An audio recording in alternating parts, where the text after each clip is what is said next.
자, 오늘 말씀은 사실은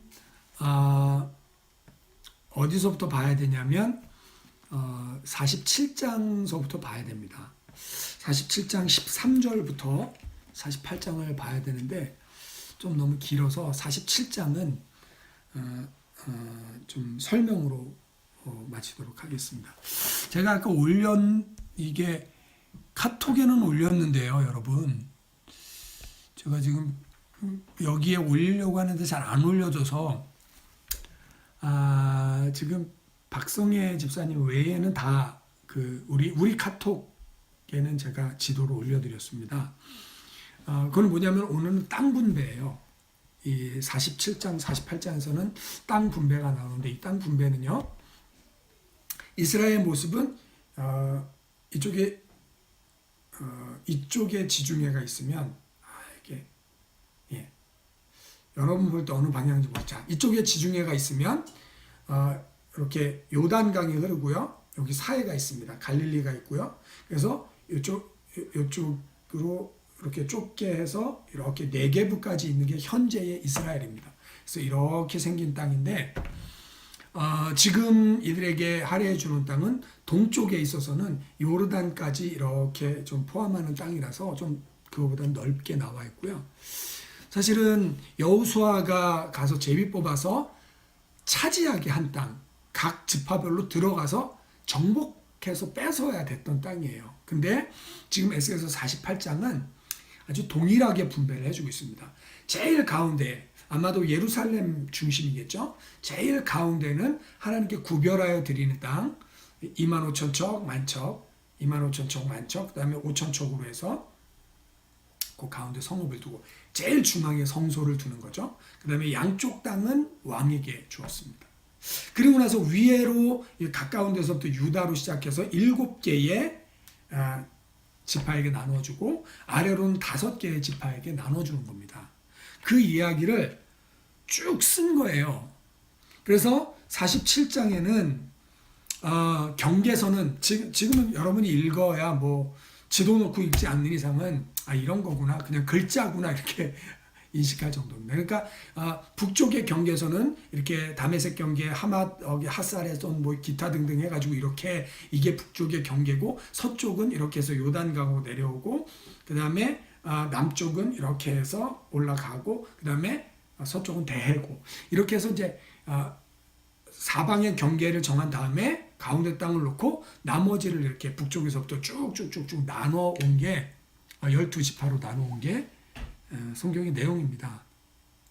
그 내용 가운데 유다 지파에게는 땅을 주지 않았습니다. 그러니까 유다 지파에게는 이스라엘 지파처럼 이렇게 기업을 주지 않았는데, 그 이유는 유다 지파는 레위 지파는 하나님을 섬기는 일을 했단 말이에요. 성전 섬기는 일을. 그래서 레위 지파에게는 내가 너희의 기업이다 라고 말씀하시면서 그들에게 지파를 안 주면서 요셉의 지파 므낫세와 에브라임에게 요셉 지파는 2개를 주게 됩니다. 자, 그렇게 해서 그림으로 그냥 정리되는 게 오늘의 내용이에요. 근데 이 땅을 분배할 때의 원칙이 있습니다. 이 땅 분배의 원칙은 뭐냐면, 사실은 이 이스라엘 백성들이 뭘 잘해서 땅 분배를 해주는 건 아니고요. 조상들에게, 아브라함에게, 이삭에게, 야곱에게 계속해서 약속하시잖아요. 이 땅을 내가 주겠다. 이 땅을 내가 너와 네 자손에게 주겠다.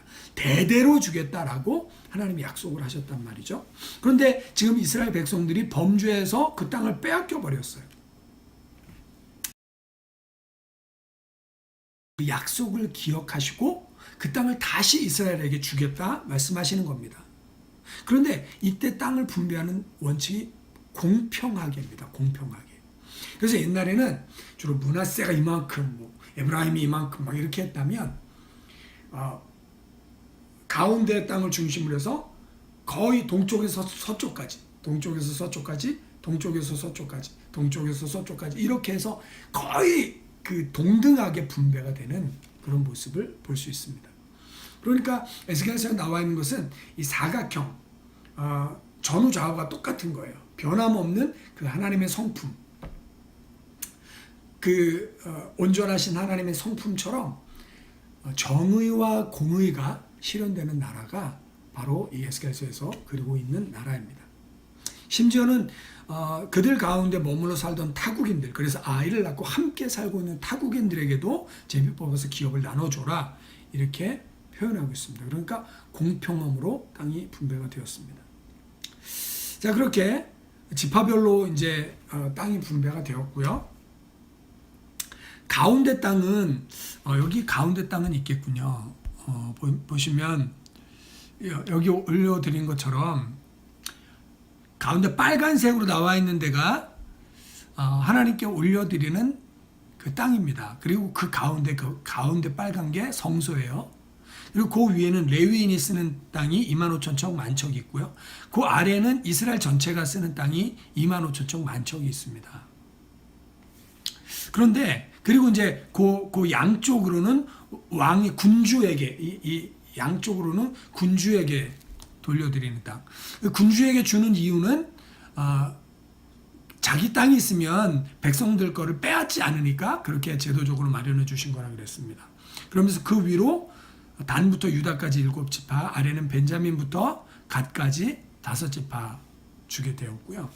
여러분, 오늘 사실 내용 가운데 가장 중심이 되는 건 뭐냐면 그 빨간 네모 밑에 보면 노란색, 보라색 칸이 쳐 있고 노란색으로 되어 있는 거 보이시나요?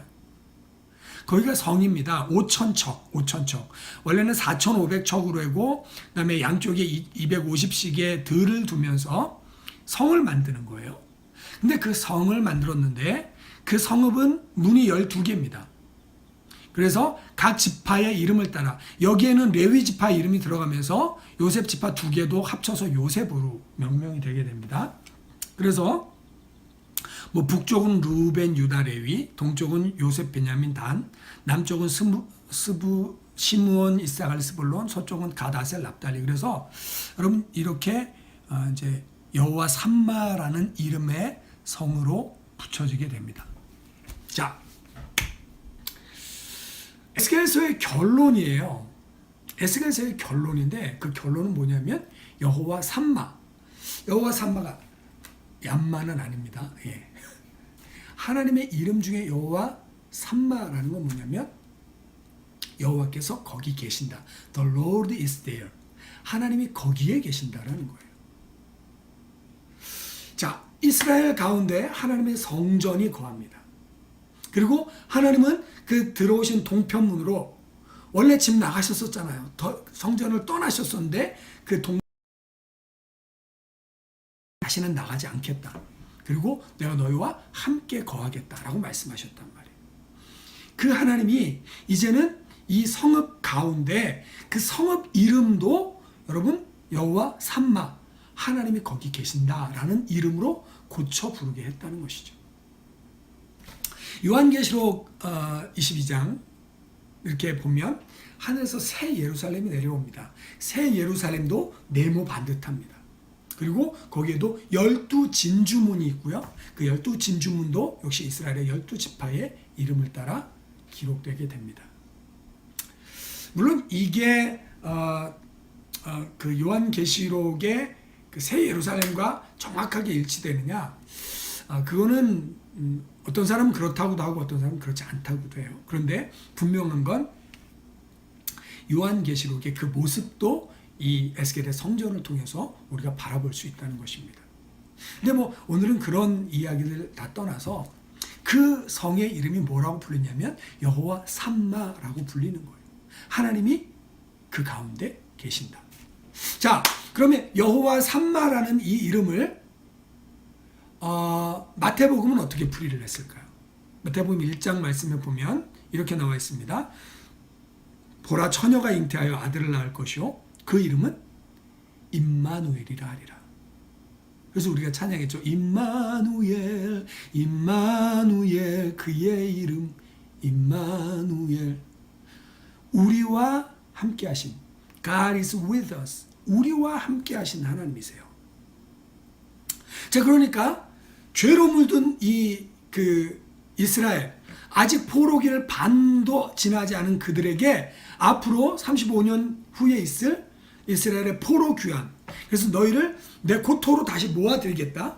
그리고 거기에 가면 이 성전을 보여줘라. 이 성전을 보여주고 내가 그들 가운데 떠나지 않고 함께한다고 이야기해줘라. 여러분, 이것이 제사장이었던 에스겔에게는 완전히 감격이었다고 생각해요.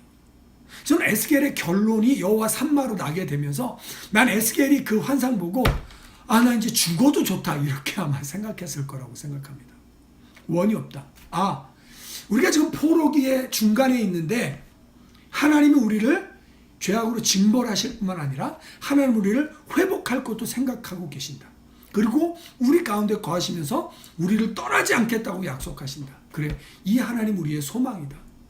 여러분, 에스겔은 그 하나님이 보여주는 환상, 그 하나님 보여주는 성전, 여호와 산마로 이름 잡혀진 그 성의 이름을 생각하면서 에스겔은 자기가 이제껏 고생하면서 외쳐왔던 그 예언의 날들이 헛되지 않고 모두 다 정말 충만한 은혜로 되갚아진 줄 믿습니다. 여러분, 오늘로 에스겔서를 마치게 됩니다. 에스겔서의 결론이 우리들의 결론이 되길 소망합니다. 뭘까요? 임마누엘, 여호와 삼마, 하나님이 우리와 항상 함께 계시다. 여러분, 돈이 많아요. 잘 나갑니다. 그런데 하나님과 함께하지 않으면 그거 뭐죠? 복이 아니에요. 사람들은 다 잘 살게 해달라고 그러면서 돈, 그 다음에 명예, 그 다음에 권력, 뭐 이런 거를 원한단 말이에요. 그런데 뭐 시편 잠언 많이 얘기를 하잖아요. 악인의 장막의 유한보다 내 하나님 집에 문지기로 있으면서 행복함을 누리는 그것이 더 좋다라는 거예요. 여러분에게 무엇이 행복입니까? 여러분에게 무엇이 위로입니까? 이 팬데믹의 한가운데서 누구와 함께 거하십니까? 가족과 함께 거하는 건 맞죠. 가족과 함께 계시죠. 집콕해야 되니까. 지금 엘러베마 같은 주 16주요? 16주 지금 집콕하고 있습니다. 여러분, 근데 우리가 집콕하고 있어도 이 집에 하나님이 함께 하시면 행복한 시간인 줄 믿습니다. 우리 딸 은별이가 이거 보고 있을 것 같은데, 아무튼 고백하는 게 뭐냐면요, 매일 예배를 드리면서 에스겔서를 이렇게 바라본 적이 없대요. 매일 예배를 드리니까 이 마음속에 은혜가 오는 거예요. 자존감이 막 높아지는 거죠. 그래서 안 하던 운동도 막 1시간씩 하고요. 턱선이 갸름해지고 예뻐지고 있습니다. 뭡니까? 하나님의 임재가 함께하면서 우리가 매일 예배를 드리면서 하나님의 임재가 우리와 함께하는 겁니다. 할렐루야. 하나님이 우리와 함께 하시니까 환난이 둘러싸고 있는데, 역경이 둘러싸고 있는데, 어려움이 둘러싸고 있는데, 불확실한 상황들이 나를 둘러싸고 있는데 내 마음은 하나도 흔들리지 않는 거예요. 풍랑이는 바다에서 제자들은 다 하나님 주께서 예수님 좀 어떻게 해주세요 그러고 막 이렇게 소란 떨고 있을 때 하나님의 임재를 늘 가지고 있었던 예수님은 뭐라 그랬습니까? 야, 내가 있는데도 두렵니? 믿음 없는 것들아, 이렇게 말씀하셨죠. 하나님이 우리와 함께 하신 것이 우리의 소망인 줄 믿습니다.